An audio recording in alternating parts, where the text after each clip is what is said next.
Hi everyone, I'm Carl and today I'll be showing you how I made these two pieces of ultimate dungeon terrain for EZD6 Wasted World and other post-apocalyptic role-playing games. This is a great project for beginners because it doesn't require any special tools and all the materials are dirt cheap. You don't even have to know how to paint because the only paint on these is the black rim around the edges. So if you believe you can't craft because you don't have the skills, let's see if I can change your mind by the end of this video. I also didn't come up with anything new here. I'm just mashing up ideas from all over. There will be links in the description below for all the channels I reference. Ultimate Dungeon Terrain, or UDT or Dungeon Pizza, is a concept by Professor Dungeon Master from Dungeoncraft. The idea here is that instead of representing a large area in your game, you use a single modular piece, focused on the action. This works great for most tabletop role-playing games, and you can add scatter terrain on it to represent different locations. In my case, I'm going for a post-apocalyptic Wasteland look, but it's generic enough that it can also be used for a fantasy game. The first thing we're going to need is a base. I have a proxon and a bunch of expanded polystyrene I should get rid of, so I used that to cut a few circles. If you don't have a hot wire cutter, don't worry. You can use pretty much anything that's round and the right size here.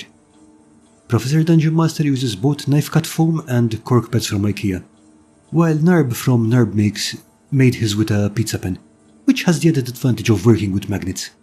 Cake bases are also a good option, and if you want to make tiles or a board instead of a UDT, you don't even need something round.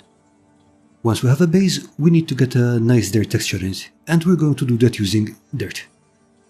Now, I've used dirt for bases and terrain a few times, but it does tend to look a bit too healthy for the Wasteland. However, Small World Workshop showed a mix which he uses, which I thought would work great. I got plenty of dirt, some polyfiller and some sand, and mixed them all up.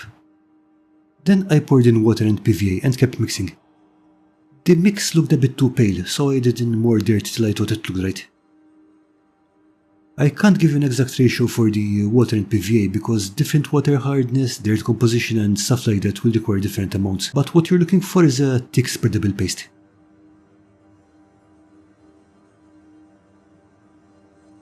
When you have the mix where you want it, just smoosh it on the base and spread it around. You don't need to go too thick, but do try to cover all the face. I was considering doing the edges too, but the mix is a bit heavy so it will tend to just slop off.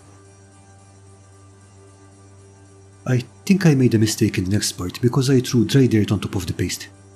Normally this should work well, but because the mix is much lighter in color, it was a bit much. What I think I should have done is save some of the dry mix and use that instead. Still, when it was dry and the excess came off, it wasn't too bad. Okay, the ground is done, but this is a wasteland, not the middle of the Sahara, so we're going to need some grass. Bart's Craft had a video where he uses hemp twine to make flocking, so I cut some pieces, unraveled them, then cut them into smaller pieces. We're not making a lawn, so you don't need to be very precise. Anything between 2 and 10 mil will be fine. This step can take some time, but the fibers are already the perfect color for dried grass. Go figure. So we don't even have to dye them. To glue them in, I spread the PVA glue over the surface and let it take up for a few minutes, then sifted the fibers on with a sieve. The sieve is mainly to reduce clumping, but you can also eat them on if you like. After knocking off the excess, I used a trick shown by Rachel Does Wonders to get some of the fibers to stand up. I had a balloon, but unfortunately I don't have a trusty canine companion.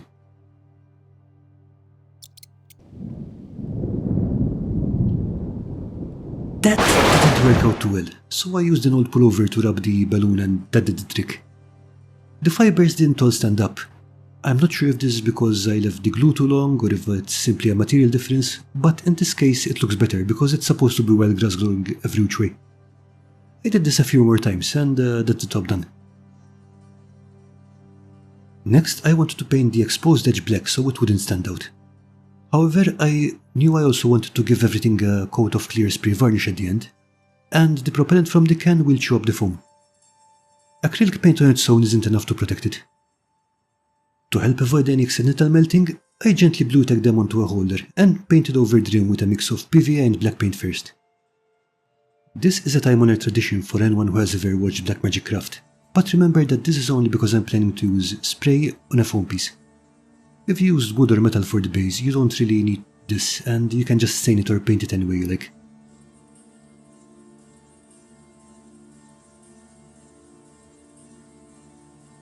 And that's that. 2 dirt cheap Wasteland pizzas for your post-apocalyptic adventures. You could continue to add details to this. Spent shells, maybe some junk and so on. But the great thing about UDT is that it's like a blank canvas to add props and scenery later on, so leaving it generic definitely has advantages.